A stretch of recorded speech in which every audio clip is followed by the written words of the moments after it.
Ce qu'on est venu présenter aujourd'hui, c'est EasyCast. C'est une solution qui permet aux enseignants du primaire, du secondaire et principalement pour l'instant de l'enseignement supérieur, d'enregistrer leurs cours, de pouvoir gérer ces différents enregistrements et de pouvoir ensuite les diffuser à leurs étudiants avec une plus-value pédagogique et une plus-value d'apprentissage. C'est-à-dire qu'on permet aux enseignants d'enrichir leurs vidéos, de les chapitrer, de créer des activités pédagogiques autour des vidéos, mais également aux étudiants de pouvoir prendre des notes sur les vidéos, de pouvoir discuter donc avec d'autres condisciples sur des moments précis des vidéos, de pouvoir voter pour les meilleures réponses, etc.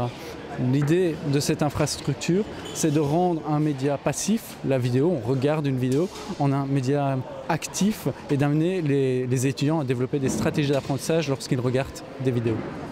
Alors si j'ai bien compris, il s'agit aussi d'open source, c'est-à-dire que l'autre intérêt de l'utilisation de cet outil, c'est le fait de partager et d'avoir un logiciel libre ou des logiciels libres. Alors en effet, l'entièreté de l'infrastructure est open source, c'est-à-dire qu'on peut la trouver sur Internet, on la partage déjà avec d'autres institutions qui collaborent à son amélioration. On essaye de guider l'ensemble des développements pour faire ça de manière cohérente, mais en effet, on partage. L'ULB a décidé de développer cette infrastructure avant tout pour ses activités, mais dans une philosophie qui était celle de pouvoir partager le fruit de ce travail à d'autres institutions, d'autres acteurs, et encore une fois, institutions d'enseignement fondamental, secondaire ou d'enseignement supérieur. Est-ce que pour vous l'open source est vraiment une solution d'avenir et quelque chose de totalement indispensable, non seulement chez nous mais aussi dans les pays émergents? J'imagine que c'est vraiment la solution pour permettre de partager les informations, mais aussi d'adapter les logiciels au fur et à mesure, parce que chacun peut amener sa pierre à l'édifice. Je crois en effet que c'est une solution d'avenir. Alors avant tout, c'est une philosophie, je crois, pour une université comme l'Université libre de Bruxelles, de se dire quelque sorte, on est payé par la société. Le fruit de notre travail, c'est pas juste au sein de l'ULB, c'est également reversé à la société, c'est partagé au sein de la société. Et ensuite, ça permet d'assurer une pérennité parce que lorsqu'on partage, d'autres vont le récupérer, vont l'améliorer.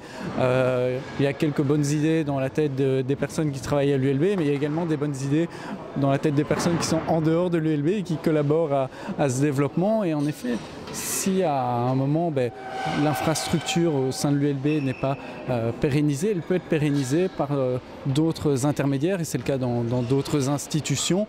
On voit que certains outils leur développement a été arrêté par les institutions, mais a été entièrement repris par d'autres utilisateurs parce que ces infrastructures étaient open source. Donc en effet, une sorte de développement durable des infrastructures technologiques, ce que le fait de se lancer dans l'open source.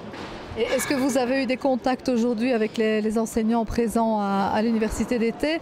Et est-ce que ces contacts vous permettent de mesurer la diffusion de ces idées? Est-ce que ces idées sont vraiment largement partagées, ou est-ce qu'on constate encore une certaine césure entre ceux qui sont tout à fait convaincus de l'utilité des logiciels libres, par exemple, et ceux qui débarquent un peu dans le numérique et qui ne font pas trop la différence entre Microsoft, Apple et les logiciels libres, par exemple?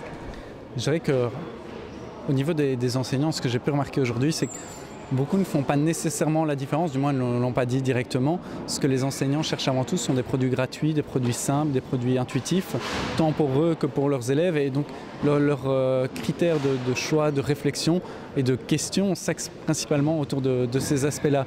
L'open source, c'est pas nécessairement la philosophie à mon sens qui les traverse pour l'instant, c'est plutôt les aspects corollaires de gratuité, de simplicité, d'équipes souvent de recherche qui font du développement autour, etc.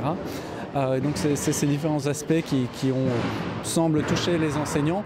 La philosophie de partage, du côté des enseignants, on est encore parfois à vouloir garder ces productions à soi, et donc c'est un travail de diffusion, d'expliquer pourquoi partager, comment partager et quelles sont les bonnes conditions de partage, et aussi montrer aussi tous les aspects juridiques derrière le partage. C'est pas parce qu'on partage que n'importe qui va le réutiliser à des fins commerciales, etc. Donc c'est toute une éducation aussi à la philosophie open source qu'on peut faire par l'intermédiaire de ces journées.